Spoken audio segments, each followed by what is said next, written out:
Umchunu uthi emva kokungaboni ngasolinye nomkhwanazi ngokuhlakaza ithimba laliphenya ngokubulawa kosombusazwe, saba muncu kakhulu isimo phakathi kwakhe naye.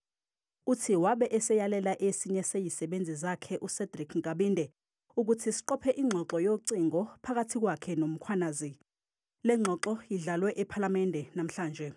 Yabona nje mina more than anything engiphazamisekile ukuthi withdraw i-task team a business investigation, and yet we have not received a presentation at the investigation officially.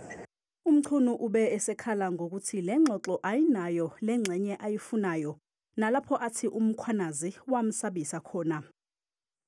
The part that I was looking for is the part that they are referring to in the conversation, but it's not playing directly, where there seems to have been a threat that if I know I am clean, including the period when I was premier in KZN, then I must then go on with the disbandment.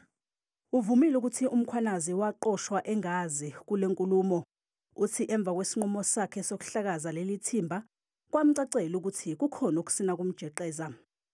It's me who advised the chief of staff to say, you may need to record your conversations with General Mkhwanazi because of the threats.